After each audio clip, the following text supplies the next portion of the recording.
Andrei Santos. Isso aí não precisa nem falar, né? Esse moleque é um fenômeno. Mas eu vou te lançar uma dúvida agora, tá? Chegou o Sheik lá, que eu não vou pronunciar o nome que eu não sei, do Newcastle, falando assim, eu quero pagar X no Andrei. Quanto é X? X, vamos lá, 25, 30 milhões de euros. Vai. Gente, vamos lá. Acima de 20? Acima de 20. É isso aí, tipo, é de 20 pra cima. Porque 20 hoje o euro tá o quê? 5,5? 5 e pouco. É, 100 vamos milhões botar de reais. 6, 100 milhões. 100 milhões de reais. Faz uma diferença, Vamos não lá. faz? Até pra quem é rico. Eu vejo muito essas notícias e as pessoas não têm noção do que é análise de mercado. Gente, um atacante tem um valor, o meia tem um valor, o volante tem um valor, um zagueiro tem um valor. A maior venda de um volante da história do futebol brasileiro é do Arthur, que sai daqui campeão da Libertadores, sendo um dos top 3 jogadores do continente e vai para o Barcelona. 30 milhões de euros, mais 10 milhões de euros em variáveis. Com a camisa da seleção brasileira que ele já vestia. Esse cara, numa avaliação de scout, ele vale 30 milhões de euros. Porque esse cara já mostrou que ele é um grande jogador. Esse cara já mostrou que ele performa no mais alto nível dentro do futebol continental, que é o da América do Sul. O João Gomes, por exemplo, do Flamengo, fez isso essa temporada. O André, do Fluminense, jogando uma Série A, fez isso essa temporada. Nenhum deles, eu cravo aqui, nenhum deles vai receber uma proposta de 30 milhões de euros. Nenhum. O Andrei também não. Eu cravo pra vocês. 30 milhões de euros, 35, utopia. Não existe esse valor. Um clube europeu pegar um moleque de 18 anos que tá jogando uma Série B, pagar 30 milhões de euros. Se vier proposta de 20 milhões de euros pelo Andrei nessa janela de transferências, primeiro, ele vai querer ir. O Vasco vai querer vender. Aliás, o Vasco deveria vender. Ah, mas a gente é muito rico. Gente, 20 milhões de euros para um volante é dinheiro pra caralho. É dinheiro. É só pesquisar um pouquinho. Eu gosto como você é claro falando. É sério. É só pesquisar um pouquinho do que é valor de mercado, do que é jogador. O Lázaro do Flamengo foi vendido agora 9 milhões de euros, cara. Matheus Martins do Fluminense vai ser vendido aí 9 milhões de euros. Aí você quer me falar que um volante. Vejo muita gente. Não vende por menos de 30. Vamos voltar pra terra. Na terra, o Vitinha, que é titular do PSG, joga com o Messi, com o Neymar, foi comprado por 30 milhões de euros. Entendeu? Esquece isso. Esse valor aí de 30, esquece. 15. 15, não vendo. 20. 20 eu vendo. 18. Penso. Porque assim, eu tenho medo com. Eu acho o André um cracaço, assim. É um dos melhores jogadores que eu vi na base. E vai ser. Que eu cobri base, eu cobri base, clube profissional, assim, na base foi um dos caras mais diferentes. Eu elenco aqui, Andrei, Matheus França, Yuri César tá jogando na Arábia, mas assim, diferenciadíssimo na base.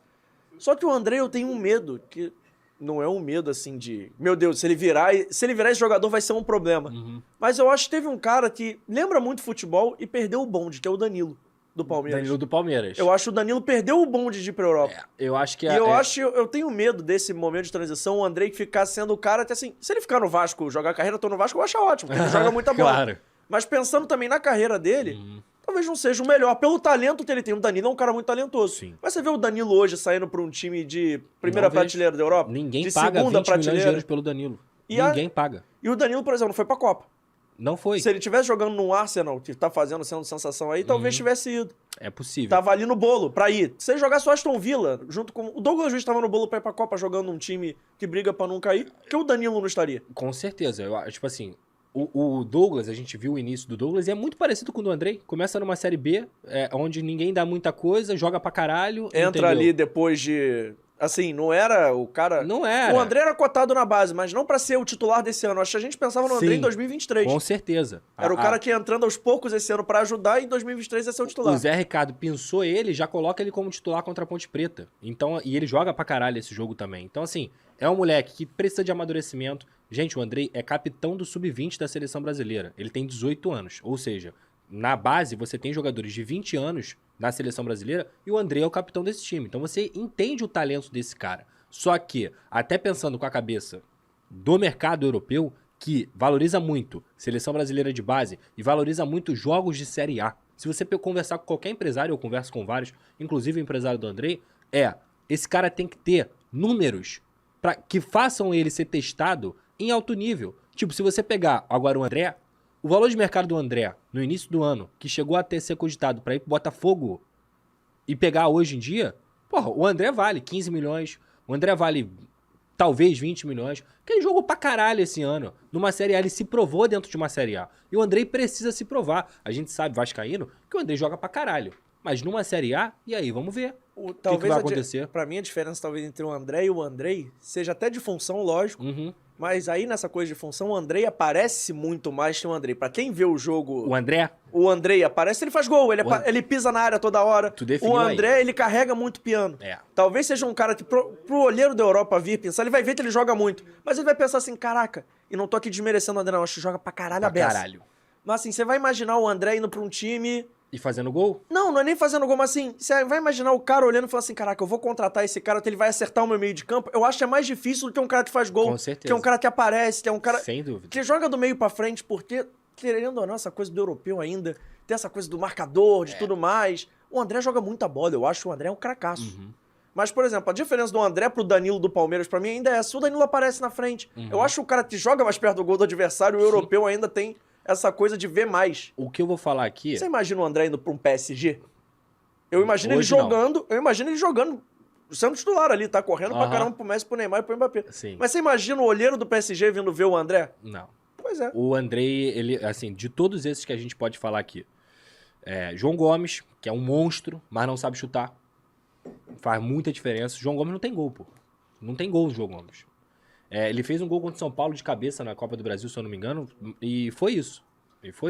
Mas ele é um moleque, é um monstro no que ele faz, só que ele tem essa deficiência. Se ele aprender a finalizar, esquece. O João Gomes vai ser um puta de um jogador. Já é, mas eu digo de prateleira grande. O André, o Duqueiroz, que também é muito bom jogador. Você gosta do Dudu? Eu acho ele muito bom jogador. Eu acho que dessa safra aí toda de volante, pra mim... Mas ele não tá no nível desses que eu falei. Exatamente. Pra mim ele é prateleira abaixo. Danilo, Andrei, André, João Gomes. E o Danilo. O Andrei tem mais potencial do que todos eles. Até por ser mais jovem. Até por ser mais jovem e porque faz mais coisas do que eles. O Andrei faz gol de cabeça, o Andrei chuta de fora da área, o Andrei chuta de canhota, o Andrei tem uma visão de jogo absurda e o Andrei dribla. Se você for pegar o Andrei, ele tem vários dribles de futsal, pisa na bola, ele tá com a cabeça em pé o tempo inteiro. Então assim, para um olheiro, o Andrei é mais interessante. Só que é aquilo, ele tem que se provar numa Série A em grandes competições. Aí o valor de mercado dele... Talvez 2023 seja o ano pro Vasco segurar e tentar valorizar, Com montando certeza. um time melhor. Há a possibilidade dele sair no final do ano, tá? Se chegar uma proposta dessa aí de 20, duvido muito que o próprio Andrei não vá, assim, pra Europa. Se chegar uma proposta de 20, eu acho que o Vasco não deveria segurar. Mas o staff dele, o staff do Andrei, também quer que ele continue no Vasco. O staff do Andrei quer que ele se prove na Série A. Isso é fato. Porque não adianta vender o Andrei pro Grupo City e o Andrei ser reserva do Girona. Entendeu? Eles não querem isso. Eles não querem. Eles querem que o Andrei continue aparecendo. E num Vasco estruturado, inclusive, a renovação do Andrei passa pela 777 de que, cara, eu não quero meu jogador jogando do lado de pessoas que não vão potencializar ele. Eu quero um time decente pro Andrei jogar. Isso foi discutido, tá? Então, essa promessa de um grande time do Vasco, ou pelo menos de um time competitivo, pro Andrei ficar, ela aconteceu. E isso deve acontecer em 2023. Tem uma coisa que ajuda o Vasco pro ano que vem, na minha opinião, eu não sei se você concorda, mas o Vasco tem um calendário vazio. Concordo. Comparado aos outros times, ele pode brigar se ele montar um bom time. Fluminense, Atlético, os Atléticos, Flamengo, Palmeiras, Inter, Corinthians. O Vasco não joga competição internacional. Para o Botafogo que vai jogar o Sul-Americano ou Libertadores. O Vasco não vai ter esse calendário, então vai ter sempre esse gap, vai ser um time mais pronto. A gente não sabe até onde vai chegar na Copa do Brasil, mas para as 38 rodadas do Campeonato Brasileiro, a tendência é que fisicamente seja um time mais pronto e mais bem treinado, entre aspas, vai ter mais tempo. Concordo. Mais preparado, e talvez. E foi o que você falou na outra vez. Planejamento. O Vasco tem 3 meses na frente dos outros clubes, entendeu? Além do planejamento, tem esse calendário mais vazio. Pô, meus bonitos e bonitas, acabou o corte agora, mas calma, fica tranquilo, tá vindo mais muita coisa por aí no Fora do Jogo Podcast, pra você não perder nada, é muito simples, muito fácil. Você se inscreve aqui no canal, ativa o sininho da notificação e curte as nossas redes sociais, @Fora do Jogo Cast, no Twitter e no Instagram. Vem que a gente tá esperando você.